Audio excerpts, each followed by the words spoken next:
how am I innately wired to show up, and how does that match up with what I'm asked to do? This podcast is brought to you by Hey Taco, the only peer-to-peer recognition platform that uses tacos to help teams around the world share gratitude. I'm Doug. I'm Una. This is our podcast, Amazing Teams.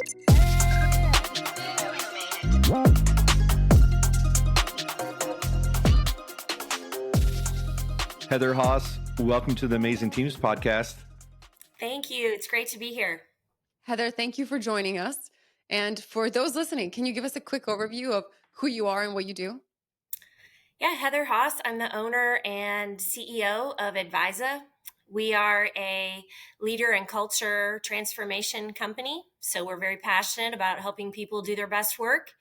And personally, I'm married. I'm a mom of 3 incredible kids, and I'm an educator at heart, and thrilled to be with both of you this morning. Before we started recording, we were talking about your educational background. Can you tell us more about how did you go from being in education to now, however many years later, running a 30-plus person company as a CEO and owner? It's kind of a story of serendipity, I think, more than it is intention. My passion is teaching and learning. So spent about 7 years in the classroom teaching 6th graders. So those are 11 and 12-year-olds, which is a great age.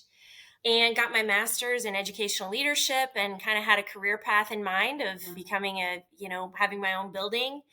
Did get an assistant principal role there for a bit and was in central office administration for a while.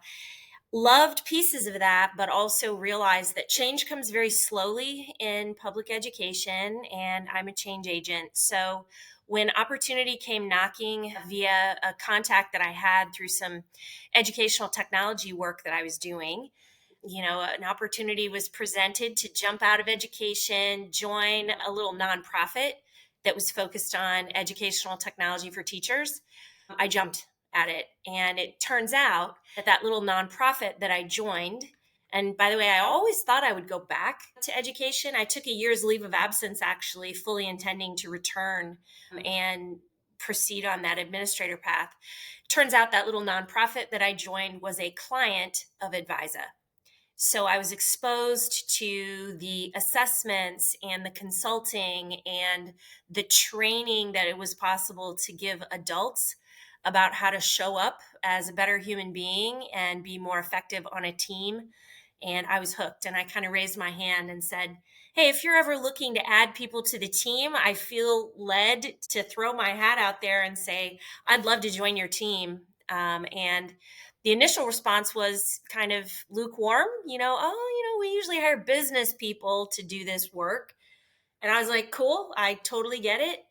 But then I got a call about a week later, and I joined Advisa about 20 years ago as a trainer. So that was my port of entry into the for-profit space. Interesting. Heather, you said that you are a change agent. I'm so curious what you mean by that. Yeah, I think I've always been someone who looks at the world thinking about how could I make it better, both people and things. So, the people part of that is kind of a double-edged sword. When you're a teacher, you're focused on helping children become the best versions of themselves, learning, but also developing emotionally, socially, and otherwise. So that's kind of in my DNA. And then in terms of changing things, I'm wired up in a way to think about how could this run better? How could we be more efficient? How could we be more effective? So I think when you put those two things together, it's really a beautiful fit for what I'm doing today at Advisa. So you help clients with all sorts of things, including leadership training, cultural transformation. Do you just have the greatest culture ever, since that's what you do for a living for other companies? I wish I could say, yes, absolutely. I can say that I am very proud of the culture that we have, but we're not perfect. We're people. But I can tell you that building the culture at Advisa was a very important part of my journey and growing up in the organization and coming into a leadership role, because I knew that if I was going to put in what it would take to lead and grow the company, I really wanted to do it with people that I enjoyed in an environment that was flexible, where we were intellectually challenged, but also deeply cared about, and in an environment where, people felt like they could belong. So, yes, I've tried really hard, the entire leadership team and really the entire team here. We take the culture thing very seriously because it is a competitive advantage when you're trying to recruit talent. People want to join organizations where they can thrive. So, what do you think after 20 years of Advisa and obviously time in the classroom? What do you think are the key ingredients to building an amazing team? Mm. I think there's really three things that come to mind that are very important. I think the first is everyone's self awareness, but most importantly, the leader. So when people are self aware about their strengths, about their opportunities for development, and they're very comfortable and settled in with that, as opposed to trying to be something they're not or trying to show up counter to who they really are, teamwork kind of falls apart from there. So self awareness, I think, is key, and awareness of our colleagues as well. I think the second thing that's very important is clarity about the work. People have to understand, here's what we are collectively responsible for achieving as a team, and then here's what my piece of that is. And I understand even where my work begins and ends relative to my teammates. Because perhaps counterintuitively, the more clear you become about people's roles and their work, the better they can collaborate. So that the clarity is key. Then I think the third piece of an amazing team is trust. And there's really three elements of trust that come in there. One is character trust, right? I have to know that you're a good human, you're not going to lie to me. There's also competence trust. I have to trust that you know your piece of this, that you're capable of doing what the team is relying on you to do. So your technical skills, whatever those may be. And then communication trust, that we speak with good purpose and that we have the skills to really engage. So I think self awareness, that clarity about the work and how success will be measured, and then trust in those three ways. Those are pretty important ingredients in my view. I'm so curious. 20 years is a long time, Heather. How do you stay engaged? How do you stay excited about the work you're doing? Yeah, one of our core values is continuous learning, and that is how. I mean, that is the fuel that gets me out of bed in the morning. The world is changing so rapidly, and it always will. Mhm. So what that means is there's just a continuous river of things to learn and understand in order to stay relevant as a business and in order to stay effective and relevant as a leader. So yeah, continuing to learn and grow. And for example, later today our team is getting together to talk about how AI impacts our business and how we might try some things, do some things. Those kinds of intellectual challenges are very motivating. Heather, on the understanding piece, or maybe self awareness, I'm putting words in your mouth by saying understanding. Mhm. Do you think it also translates to actually understanding yourself, but also other people? Because your predictive index, right, the product that you started with, helps Mhm. you understand other people so you can actually coach them better and help them achieve their full potential. Absolutely. I mean, in the best use case of predictive index, which is a software platform that includes a variety of assessments, one of which is a behavioral assessment that measures inherent motivating needs that are present in all people. And the predictive part of predictive index is that people behave in ways that meet their needs. So when I understand, which is exactly what happened to me when I was at that little nonprofit and a consultant from Advisa came in and he helped me understand my behavioral profile, I need independence, challenge, freedom, and control like oxygen. I need those things. And therefore, it's predictable that I might show up as a change agent because I want to grab hold of what is in my midst and make it better. I want to have the runway to do things my way. I have a sense of urgency. So when I understand those things about myself, that's really powerful because then I can self manage. because all of our greatest strengths can also be our greatest weaknesses if they are unbridled. But the other great thing about predictive index is you have that data about everyone else on the team too. So that's where that mutual understanding comes into play. People understand what's driving me. And when they see me get a little cranked up or intense, it's not, oh, she's coming after me. It's, oh, she wants to solve this problem, or she is going after that goal. And vice versa. If I see a member of the team and they're holding back and sitting back and sort of looking pensive and they don't have much to say, it's not because they're disengaged.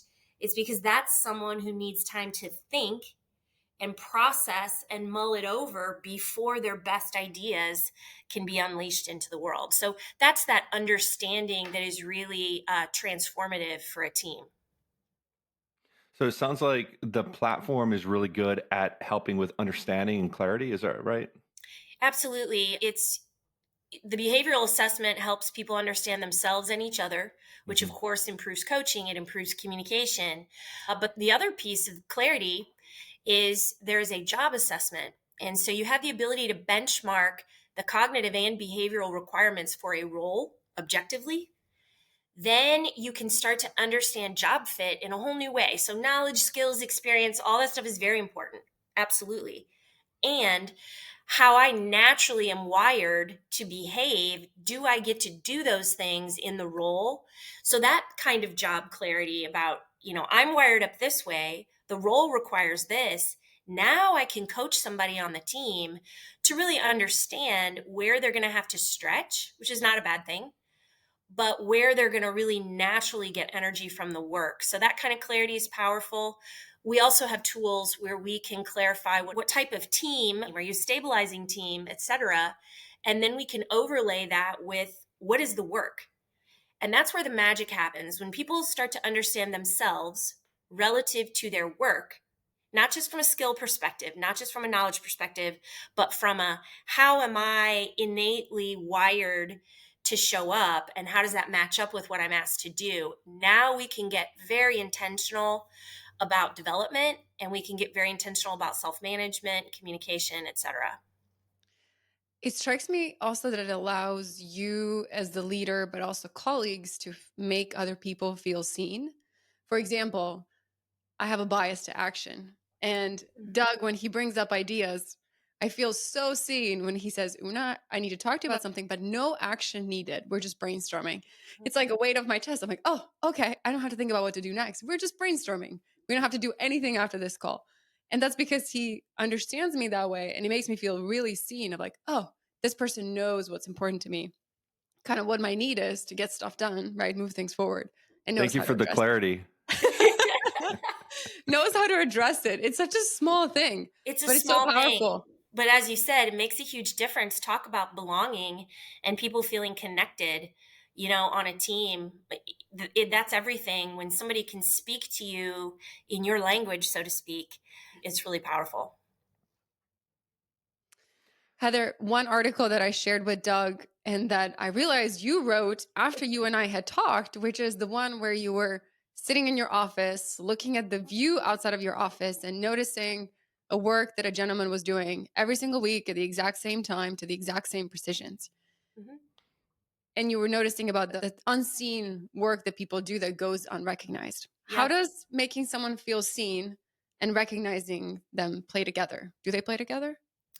I think they do. I think first I had to see him, literally. I mean, I'm looking out this very window where I was from when I wrote that article. I had to pick my head up, right, from my own work and what I'm doing, and I had to look out, and I heard a sound, and every day at the same time. And for those listening, it's someone who delivers wood for the restaurant that's on the first floor of our building. They have a wood oven, and this great guy shows up every Monday at the same time and delivers the wood. So the first thing is, yes, you can't be so self-absorbed that you don't notice and observe the other people in your midst that come in and out of your life or your purview. It's so easy today to just tune out and ignore them and go completely inward and be self-absorbed. So yes, I think seeing is the first piece. But then the recognition was taking a moment to just sort of admire that he's punctual and that he's providing a really important value. I mean, that really great restaurant that I enjoy frequently, they couldn't have that cool wood oven if he didn't deliver the wood, and it sounds so simple. But the reason I wrote the piece is because there's a lot of invisible, important work that happens in all of our organizations, happens in our communities. And imagine how amazing it would be if that invisible work had more of a light shined upon it. And those people who were doing it had moments in the sun. And they get to go, you know what, that lady that sits up there, someday I'm going to run down and meet this guy, by the way, and introduce myself and say, would you like to read the piece I wrote about you? But in all seriousness, if people had that moment where they felt seen and they could stand and be proud of what it is that they do to make the world of work go round and happen, I think it's really important. So I guess the next step would be you walking down and thanking him for bringing the wood every Monday, right? Exactly. Recognizing. Yeah. Right. I'm going to switch gears here and we're going to play a little game. Oh, And okay. today's game is called Spotlight or Stoplight. And so I'm going to read off one, two, three, four different phrases, and then you just say spotlight or stoplight. Okay. Here we go. The first one, sending a company-wide email recognizing someone's great work. Spotlight. Spotlight. Celebrating only high performers without acknowledging team effort. That's a stoplight. Stoplight. Giving public praise during meetings. Spotlight. Spotlight. Offering flexible work schedules as a reward for hard work. Ooh, I think that's a stoplight, perhaps. I might have to explain my rationale on that one. I'm all about flexible schedules, but I don't know that I would offer it just to high performers as a reward. That's it. That's it. Una, thank you for providing today's game. I thought it was great when I saw it. It's Cool. always fun to play something. But Heather, tell us more about the last one, about the flexible work as a reward versus a benefit, I guess. How do you think about it? Yeah, I think it's a very slippery slope when things like flexibility, which today, I mean, this might have been different, 5, 10 years ago, but today, flexibility is almost something that in order to fit work into our lives, not fit our lives around work, top talent today is almost expecting flexibility. Mm. So to only offer it to people who hit certain milestones or do certain things, you start to get, to make a educational reference, the star belly sneeches and the not star belly sneeches. You start to get the haves and the have-nots. And that is a very hard thing to unwind versus saying we have a culture of flexibility, and that is enabled by everyone having clarity about what it takes to be successful in their job, and everybody showing up and giving their best effort to do that. It's something that's available to everyone if we can do the things to be successful versus give it to some, others don't get it. I kind of like the idea of things like that being a cultural benefit versus just something for certain people. Do you have any other ideas or suggestions of how to celebrate then high performers or certain people that are less culturally, like flexibility is just how we do things, right? Right. Or whatever. What are some ways to celebrate high performers or certain people? Well, I think, a couple of them were part of the game. I mean, to have a way like everything you all do with the tacos, but to have a systematic way that it's part of our DNA and how we operate to recognize people both informally and informal communication channels, like putting out a company communication where a couple of people are highlighted. That kind of recognition, it's free, first of all. It means a lot. I also think, when I used to be a teacher, I taught at a school called Clay Junior High in Carmel, Indiana, where Advisa is located today. And the assistant principal at the time, his name was Rich Reasoner. He was a great leader. He had these things called Clay compliments printed up. They were little note cards, and they said Clay compliment on them.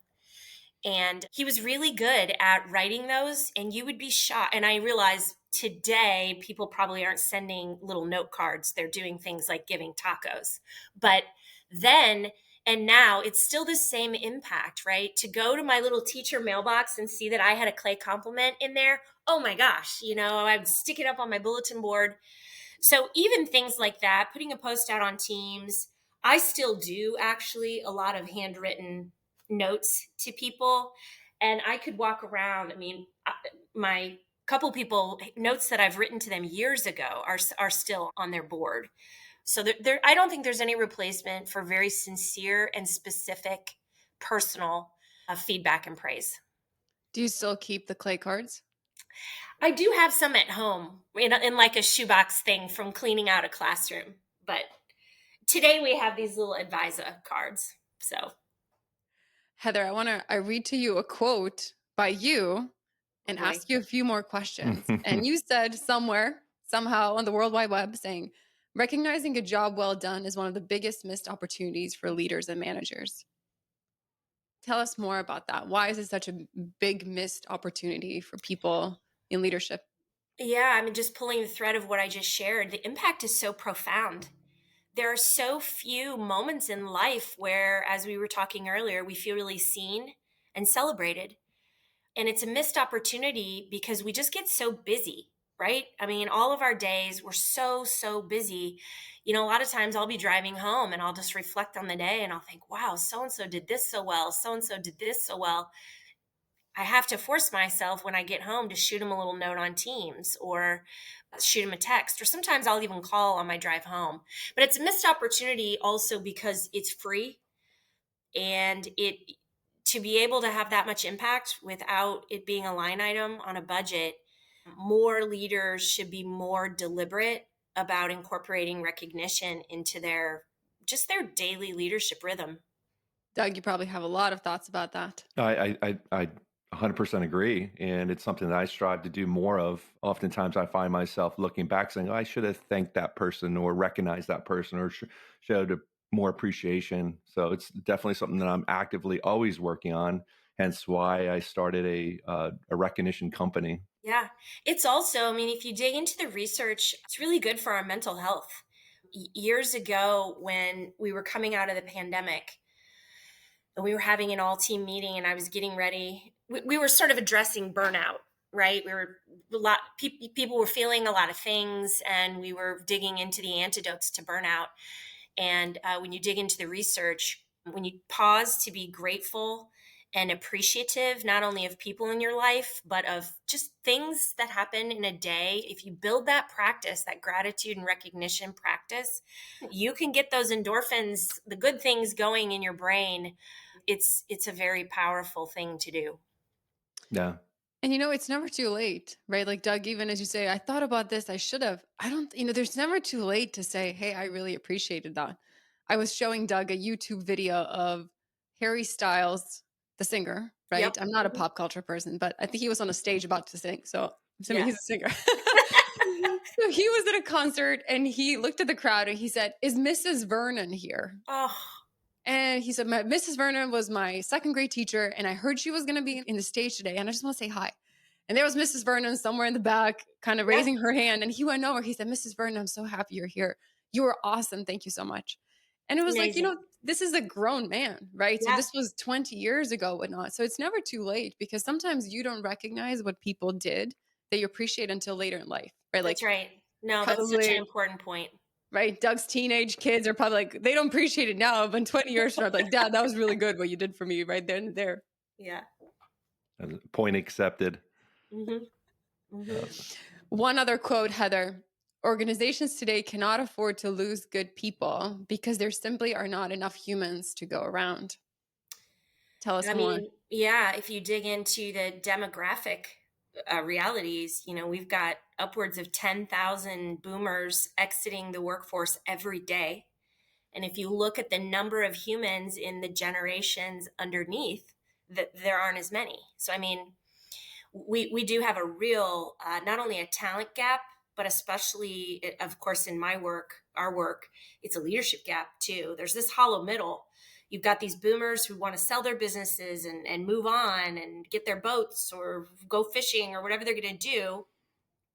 You've got these younger generation people who were so disrupted by COVID and then the hybridization of work, and they've missed out on a lot of that shoulder to shoulder learning and mentorship maybe that the boomer generation had. You've got this hollow middle we need leaders who are ready to step in and lead. We're not going to have enough of them for the reasons I just shared. So, how do we make sure the ones that we have are absolutely prepared and at their very best and have all the tools and the technology and the systems to help them be even more effective than perhaps the generation before? You've got me scared. It is, I mean, the demographic thing is kind of scary because but then you also, you couple that with the rise of things like AI, Yeah. and you put those things together and you say, okay, let's not be afraid of AI, because the reality is there aren't enough people. There aren't going to be enough people. So, how do we start to harness AI and other technologies to help us do certain things and then free up our humans to do other things? It's not about displacement, it's really about collaboration. It's kind of funny, but how do we Mhm. collaborate with AI so that we can do more and go further? You mentioned that your team is having a meeting this afternoon to talk about AI. I'm curious what you guys are going to be talking about. Well, I'm in my role, I really see, I've got to try to see down the road and have the longest long view, for the business. I'm starting to think about things like, you know, soon things like assessments, the way we traditionally now fill out a thing and then you get a report.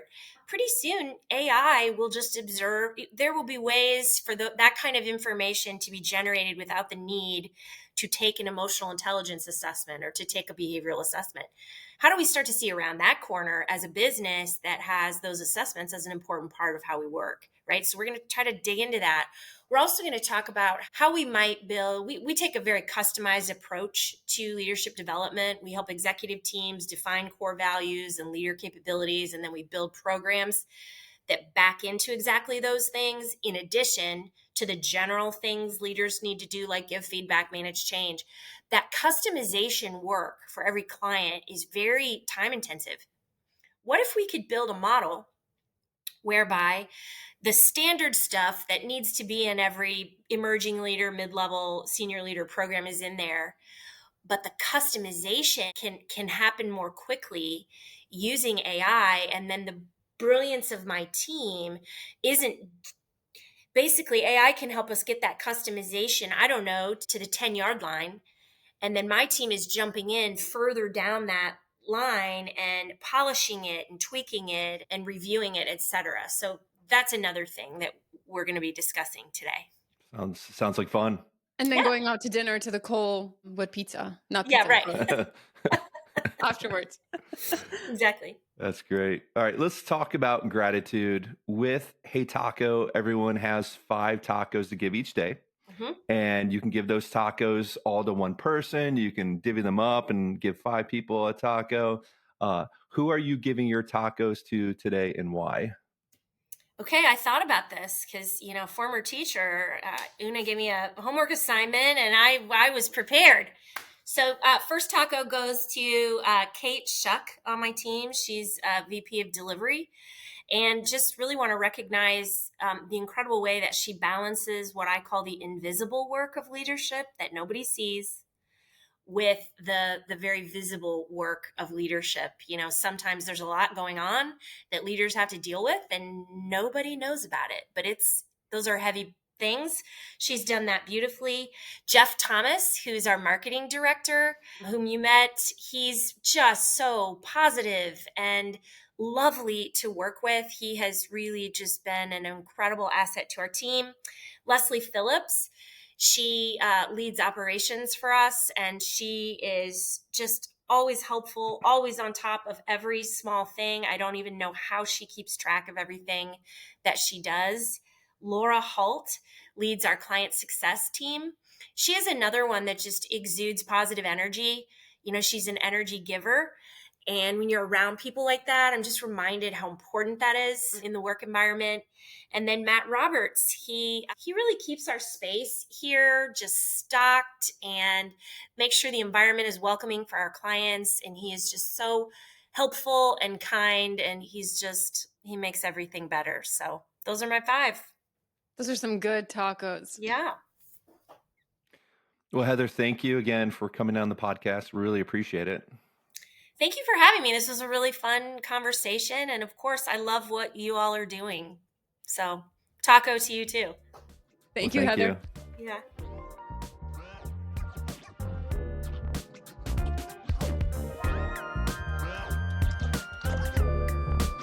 Thanks for listening.